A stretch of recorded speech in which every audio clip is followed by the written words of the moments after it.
Hey everyone, welcome to another episode of Champagne Dreams. I'm Stephanie, and this is my friend Darryl, Dwayne. Darryl. We're matching today. We didn't even plan I this. know it. We didn't plan this at all. It's so funny when you're vibrating on the same energy, like those positive vibes. Like no matter it crosses states, it crosses state lines. Like Yes. I love it. I'm so here for it. And then red is a power color, right? I feel like it's a right. It is. Yes. Very bossy. Are you just saying that because you're? I feel No, like I feel like it's Delta vibe. of course, because of that, but that is the bossiest color. I stand in support. I love it. Well, there's a lot of things happening, like in our news and popular pop culture. I mean, we're gonna try our best to like cover the top 3, maybe the top 4, because there's so many like wild things happening right now. So, you want to kick it off, Steph? Like, yeah. What are you drinking over there? I see your glass. Well, I switched it up because normally I'm doing like my. You're on the hard stuff. Yeah, I'm normally going all in, right? So I opted for red wine tonight only because remember, I think we talked maybe the first episode, I was saying something about being a little more healthier. Mm-hmm. So fewer calories in this red wine than in that margarita I used to make the jalapeno margarita. So I dialed it back. Meanwhile, speaking of drinks, your drink is a little light in color. What is that? I'm drinking kombucha. It's so good for you. I know I'm not drinking alcohol, but it's for a good reason. I'm not drinking because I just finished a juice cleanse. I know you thought I was going to say something else. You got me ready. I'm like, I'm about to be uncle again. Like, no quarantine babies. No.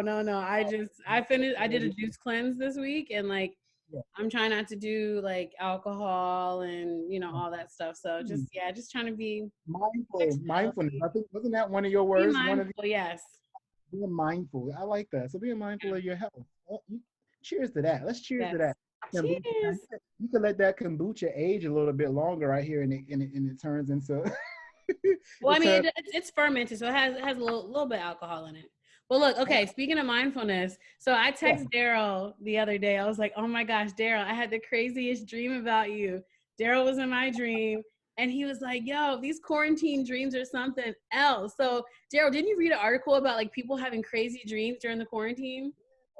So there was this, CNN did publish an article, and then it was another outlet, maybe it was Yahoo News, but they were all speaking to this phenomena, for lack of better words, people who are having these very vivid quarantine dreams. Like they're going to sleep and they're having these very, very vivid dreams. Most people don't remember their dreams when they wake up, but because we're like locked down and we're not able to go out, that I guess our brains and subconscious are like, basically messing with this to a degree. So people are having like very I think even Keke Palmer had a vivid dream. She posted it on her social media talking about how, vivid it was. It felt real.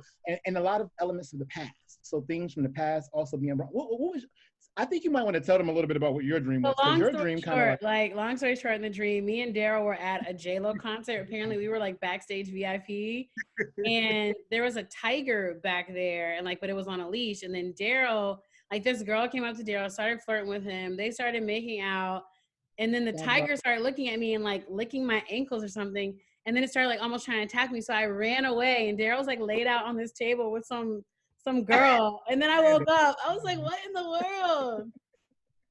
I mean, all parts of that dream. I'm a dreamer though. I dream like every night. Okay. I have vivid dreams like every night. I come from the South, so you know what they say about those dreams, that's God's way of communicating with you. So maybe we will end up backstage at a J-Lo concert to interview her.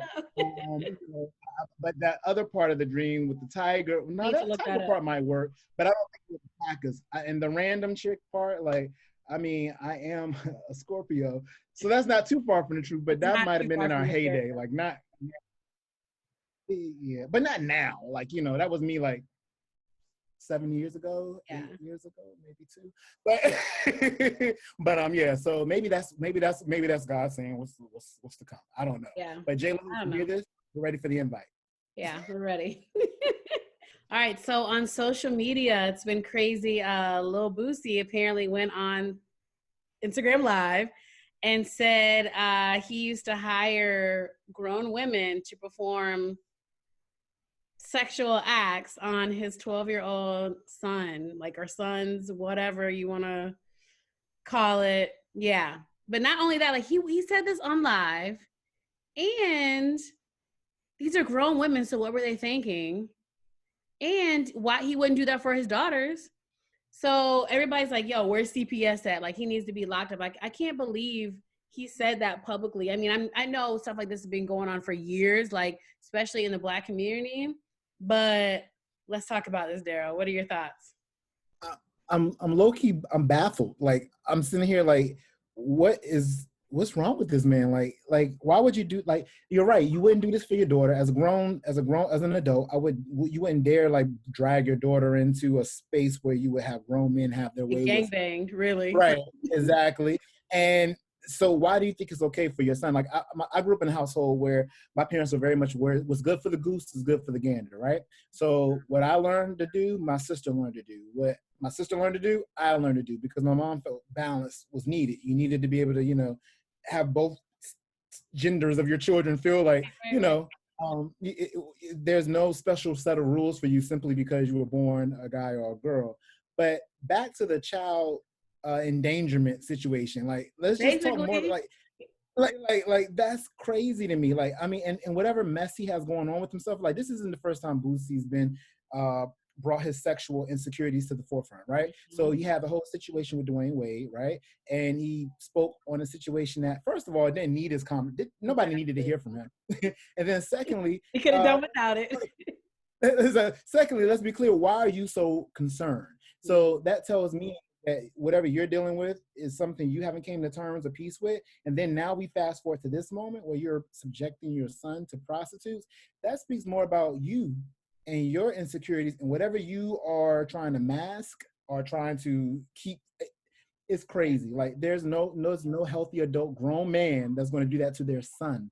Like, no. And my thing is, like, where are the police? I mean, I don't know. It's almost disgusting that he would say that and just be so cool with saying that on live. Like, if you have to have that conversation, save that for you and your homeboys. Like, don't put that out to the public, because now police can come and get you. Like, yo, this is rape. And if your homeboys got kids, they should check you, because it's like, that's one of them things where it's like, you should allow kids to be kids and allow them to figure these things out on their own if that's what they're doing, right? You still need to be a responsible adult and have these discussions with them about what that is, so that you can't stop kids from doing what they do, but you definitely shouldn't be advocating for them to be doing it and then doing it with adults. Like, and see, my problem is, like, these women were adults. So I think, people do anything for money. How much money were they getting paid? That's irrelevant, because no amount of money. Like, have you seen a 12-year-old boy? There's nothing attractive about a 12-year-old boy. Like, they're children. I hope somebody like talks to him, or somebody comes and they get taps him on the shoulder. He needs a timeout. Like, he church finger, timeout.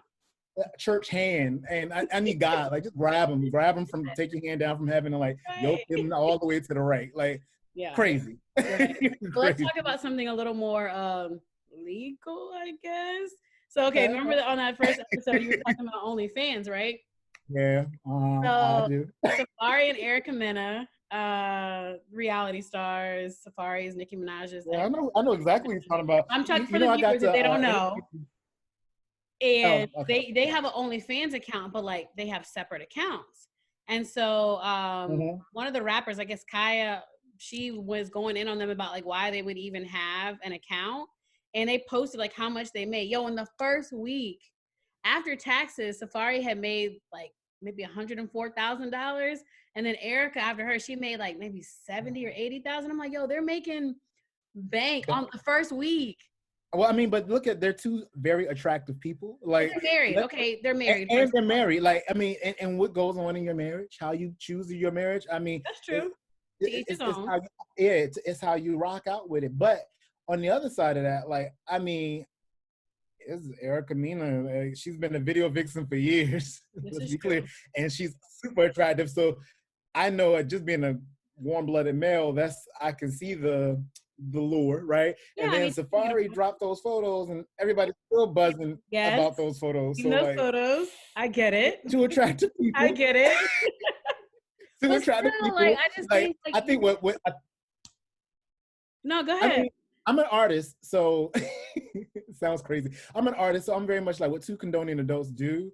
So be it. I mean, again, maybe I need to like think about changing my career trajectory. I don't know, no. But no, I mean, I would never do it, even though I joke about it all the time. But I say that to say, like, I mean, Erica Mena is a Scorpio. I get it. I get it. And she's with Safari. Again, they're both very attractive people. And I get the lure. I know me, if I were to subscribe, I have not. I am not a subscriber. But if I were to subscribe, I would be subscribing, hoping that maybe they would remix it up, and maybe like you're going to see one featured on the other, and there's going to be a joint session with the two of them on. So I think that's what the fans, OnlyFans, are waiting for, to see a joint session. So congratulations, my Scorpio friend Erica. Look, okay, so look. Well, not my friend, not mine. We're friends, but congratulations. I get it from a business standpoint, right? Like, okay, me and my husband own a business. Yeah. Cool. Like what he does brings money in the house. What I do brings money in the house. It's for the household. But I think when you talk about doing almost like soft porn, that's where it takes it a little too far, because now everybody's seeing something that you have like as a couple. But I get it, like, yo, real quick, they just made $180,000 for the household. This reality shows ain't filming right now, so they gotta make money somehow. And I mean, hopefully they've been good stewards of their money along the way, which I'm sure they have. But I think that's just a little too far. Like, would you be cool with your partner doing that and you guys were in a relationship? I would never be cool with again, this is one of those things where like I wouldn't be cool with. That's not what I would want, or something that I would rock with in my relationship.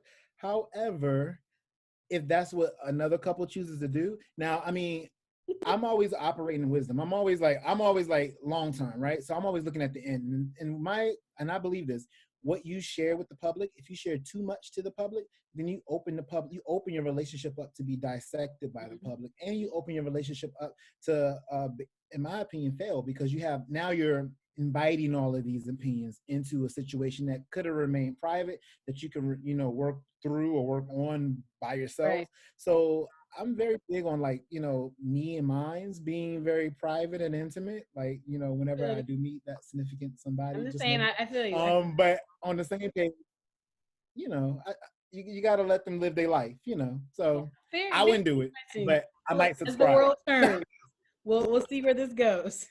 I might subscribe. You never know. I mean, you probably will. All right, so let's get into our words of the week. Let's leave these people with some motivation and some inspiration for the week. Okay, all right. So am I kicking this off, or are you kicking off? I mean, I guess I can go. So my word for the week is going to be, how ironic, sensitivity.